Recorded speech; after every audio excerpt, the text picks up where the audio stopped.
Madame, Monsieur, bonjour et bienvenue.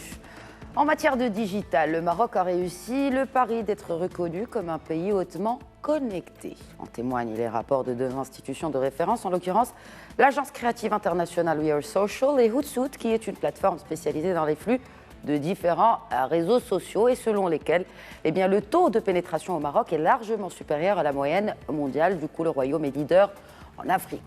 Ces chiffres créent-ils assez de valeur pour propulser le Maroc dans la cour des grands dans le business du digital? Élément de réponse en compagnie de l'expert en technologie de l'information et télécom, Khalid Ziani. Bonjour et bienvenue à vous. Bonjour. Quels sont les principaux chiffres à retenir de cette étude que vous avez d'ailleurs devant vous? Alors, cette étude est une comparaison entre les différents pays sur 3 points. Un, l'accès Internet. 2, sur les usages. Et 3, sur la façon dans ces usages avec laquelle se comportent les Marocains.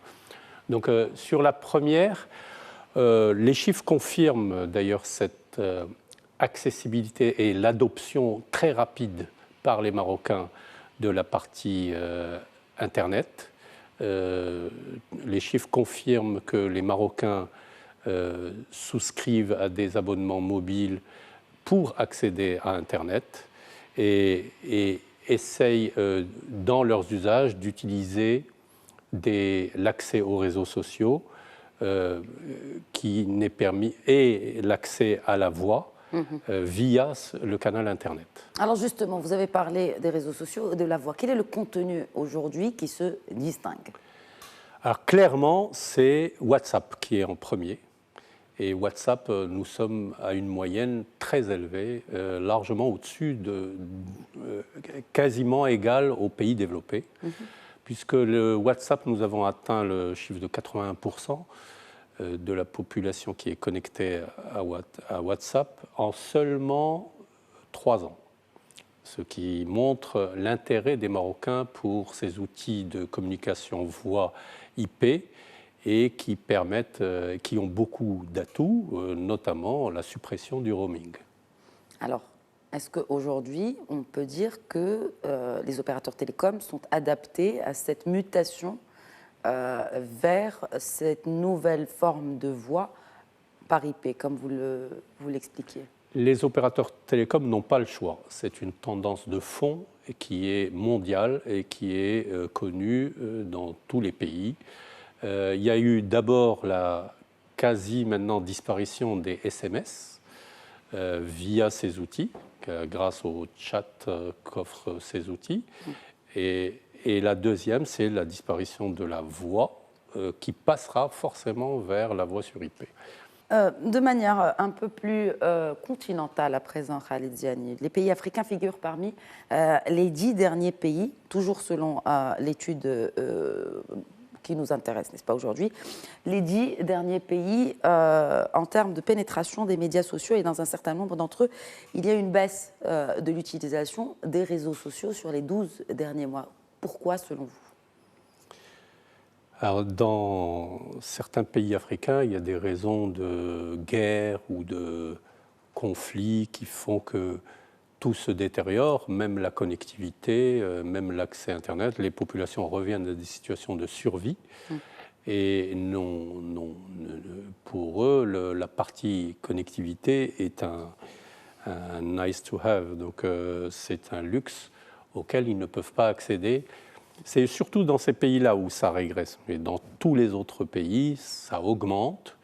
L'usage, le nombre de populations connectées augmente et l'usage des applications Internet augmente.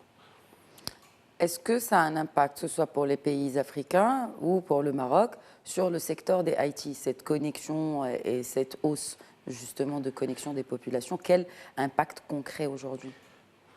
C'est très clair qu'il y a un lien direct entre la connectivité des populations et la diffusion des applications IT et notamment des applications comme les réseaux sociaux ou les applications de voix sur IP ou les autres applications Internet. Il y a un lien direct. C'est-à-dire que si vous avez une connectivité qui baisse ou qui se dégrade. Vous avez un accès moindre aux applications et parfois impossible à certaines applications. Qu'en est-il au Maroc? Alors, au Maroc, ce n'est pas du tout le cas.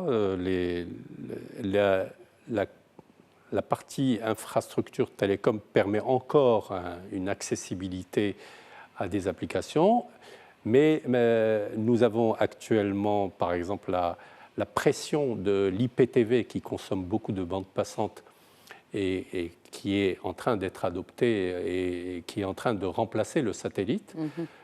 Cette pression-là va faire une pression sur les infrastructures télécom et donc nous risquons d'avoir une dégradation de la qualité sur les autres parties, voix ou l'accès Internet.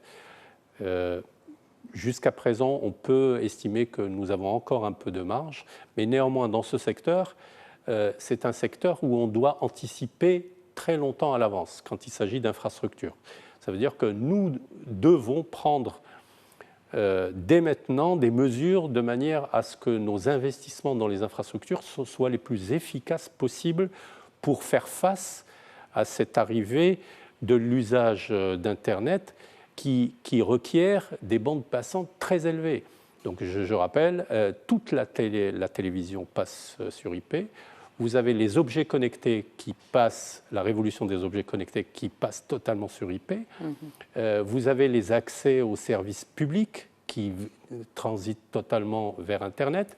Donc, inévitablement, nous allons avoir un usage des infrastructures très élevé. Et là-dessus, il faut très longtemps anticiper ce mouvement et investir massivement de manière à ce que les Marocains soient connectés et de manière à ce que l'aménagement du territoire permette un accès à tous les Marocains. Parce que je rappelle que l'accès Internet devient un fondamental des droits humains puisqu'il permet l'accès au monde du savoir. C'est le cas aujourd'hui. C'est le cas aujourd'hui. 99% du territoire est couvert. Enfin, un peu plus de 90%, le chiffre peut-être oui, n'est pas 90% du territoire est couvert grâce aux différentes réglementations qu'a imposé l'ANRT aux opérateurs, mais il reste des parties du territoire qui ne sont pas couvertes.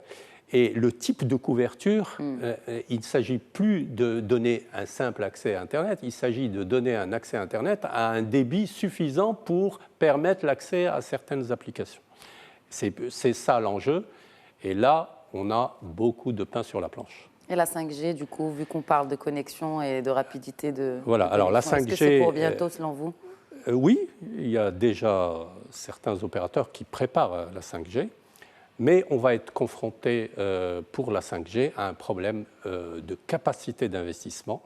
Nos 3 opérateurs ne pourront pas, je le dis et je le répète, ne pourront pas faire l'investissement chacun dans son coin pour la révolution 5G. Il faudra prévoir des infrastructures mutualisées. Il faudra prévoir un dispositif qui fasse que les investissements dans ces infrastructures soient faits en commun entre les 3 opérateurs. Donc c'est à l'ANRT, au Parlement, de préparer la réglementation et la loi télécom pour permettre que ces infrastructures puissent être mutualisées. Très bien. Khalid Ziani, merci beaucoup pour l'ensemble de vos éclairages. Merci beaucoup. Merci à tous de nous avoir suivis. Très très bonne suite des programmes sur notre antenne.